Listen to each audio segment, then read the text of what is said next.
Retro. What's up, everyone? Welcome back to Everything Retro. It's your host, JD. Yeah, I'm finally here, finally making my appearance. I wanted to make sure everything looked good. First time ever showing myself on YouTube. I'm pretty excited. But this video is special because one of the fellow YouTubers named by Drinking Games with Josh, I'll put his channel in the link below. He put out a really cool video and it really had me thinking, and I was like, I need to respond to it. And what this video is all about is going to be my top 3 games in my collection, my gigantic collection in the back behind me, as well as just 2 straight up nostalgia picks that, they're games that if I had to sell all this behind me, they're 2 games that I would keep just because of pure nostalgia, and it brings back so many memories. So we'll talk about that here in a second. But I thought it was a really cool idea. I'm really excited to bring this video to each and every one of you guys in person, which is pretty cool, something different. So let's get started with my most expensive game on my collection and in my collection that is game. It's not consoles. I do have more expensive consoles in my collection, but we're just going to stick with games. So the first one is Chrono Trigger for Super Nintendo. This is box and item only. I'm still missing the cartridge. It is in beautiful shape. I know it's kind of hard, but the light's kind of pain in the butt, but it is in great shape. This right now on price charting, so I do go everything by price charting, is about 400. Shut up, Alexa. It's about $422.15. So this thing is skyrocketed. I think I paid like 120 bucks for this, and it's doubled, if not almost tripled its value. So this is my most expensive thing. Actually, if you kind of see somewhere back there, I actually have a whole shrine. I have this one. I have the Japanese version complete in box. I am looking for the Nintendo DS version. I don't want to pay a ton of money for it, but I'm looking for it so I can have them all. My next most expensive game. This is complete in box.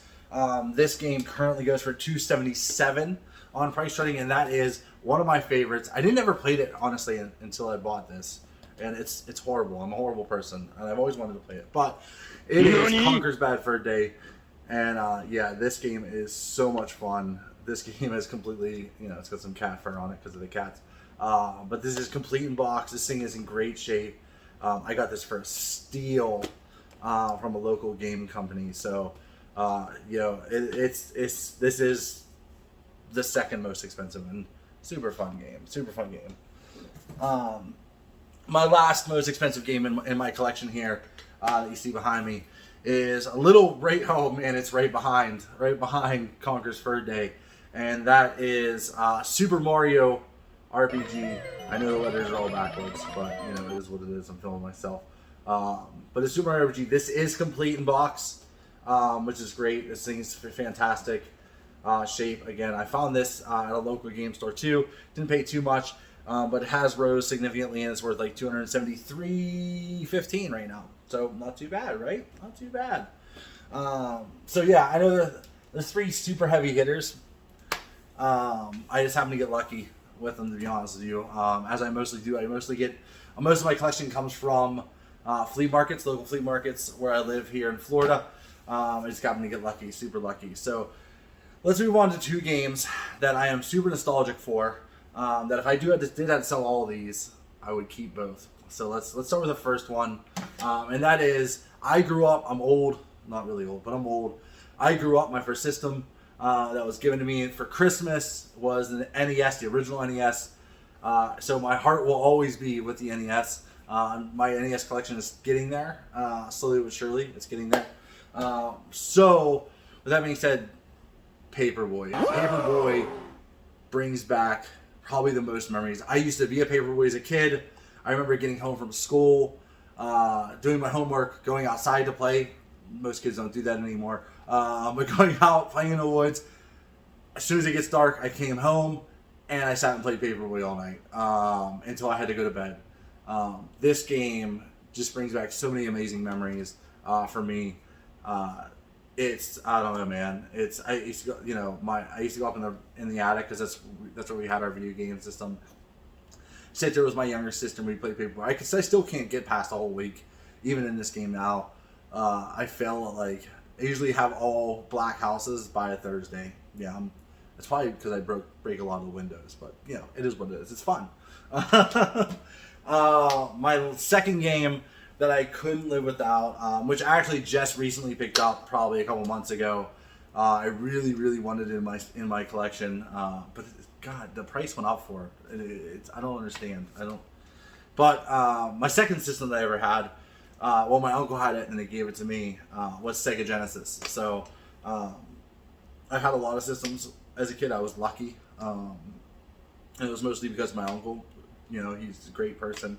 But one of this is one of the best games. I know a lot of people go, like, when you think of Sega, you think of Sonic, you know, and you think of those guys, the icons of Sega Genesis.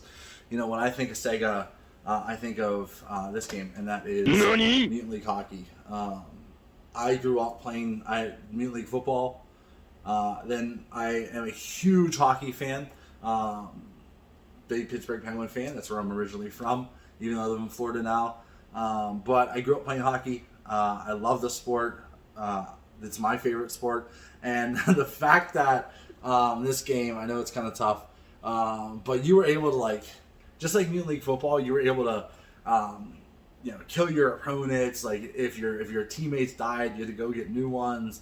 You could fall through the ice. You could, you know, they weren't licensed teams, but you knew what teams were what.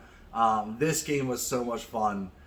This is complete in box. I got it off of Macari. I did pay up for it, but you know what? It was worth it. It was something I really wanted to add to my collection. Yeah, so I mean, I love this concept. I'm happy to be in front of you guys finally, and show my face and show my collection a little bit off here. You know, I challenge you guys, if you make YouTube videos or even you know, comment down below. You know, what are your 3 most valuable games in your collection? But what are the 2 games, I think most importantly, what are the 2 games in your current collection that are the most nostalgic, that you would keep no matter what? You know, if you had to sell everything off. I think that's a really cool concept, and I thank you, Josh, for bringing this cool kind of idea up. So, as always, guys, I really appreciate each and every one of you watching these videos, all the videos I post. I love doing them when I can, and it's really cool, man. I love showing my passion and my nostalgia for video games and sharing that with each and every one of you guys. And you know, if you like this concept of me being in front of camera, please let me know also, and I'll continue doing it from here on out if you guys like it. If not, we'll go back to the old school style. But until next time, guys, stay retro, and I'll catch you guys later.